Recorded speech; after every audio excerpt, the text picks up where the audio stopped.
Hello పిన్ని, చెల్లికి సంబంధం చూస్తున్నావు కదా, ఎంత కట్నం ఇద్దాం అనుకుంటున్నావు? ఓ, 20 లక్షల కట్నం, 20 తులాల బంగారమా?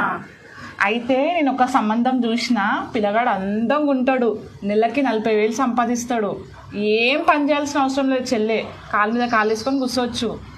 ఇంట్లో పనులన్నీ చేయడానికి అక్క కూడా ఉంటుంది.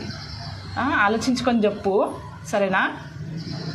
ఏంది, ఏం మాట్లాడుతున్నావు? అసలు అర్థమైతలేదు నాకు. అరే 20 లక్షల కట్నం అంట, 20 తులాల బంగారం అంట. ఎవరికో ఎందుకు ఓనిస్తాం, నువ్వే చేసుకో.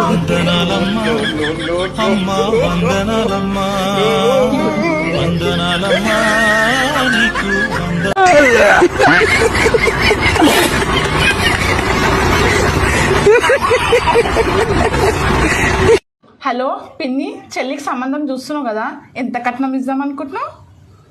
ఓ, 20 లక్షల కట్నం, 20 తులాల బంగారమా?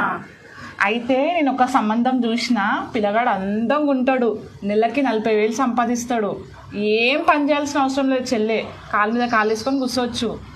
ఇంట్లో పనులన్నీ చేయడానికి అక్క కూడా ఉంటుంది. ఆలోచించుకొని చెప్పు, సరేనా? ఏంది, ఏం మాట్లాడుతున్నావు? అసలు అర్థమైతలేదు నాకు. అరే 20 లక్షల కట్నం అంట, 20 తులాల బంగారం అంట. ఎవరికో ఎందుకు ఓనిస్తాం, నువ్వే చేసుకో.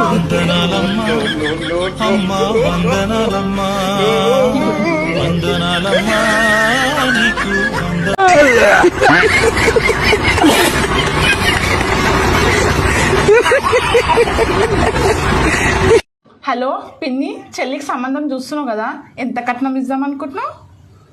ఓ, 20 లక్షల కట్నం, 20 తులాల బంగారమా? అయితే నేను ఒక సంబంధం చూసిన, పిల్లగాడు అందంగా ఉంటాడు, నెలకి 40,000 సంపాదిస్తాడు. ఏం పని చేయాల్సిన అవసరం లేదు చెల్లె, కాలు మీద కాలు వేసుకొని కూర్చోవచ్చు. ఇంట్లో పనులన్నీ చేయడానికి అక్క కూడా ఉంటుంది. ఆలోచించుకొని చెప్పు, సరేనా? ఏంది, ఏం మాట్లాడుతున్నావు? అసలు అర్థమైతలేదు నాకు. అరే 20 లక్షల కట్నం అంట, 20 తులాల బంగారం అంట. ఎవరికో ఎందుకు ఓనిస్తాం, నువ్వే చేసుకో.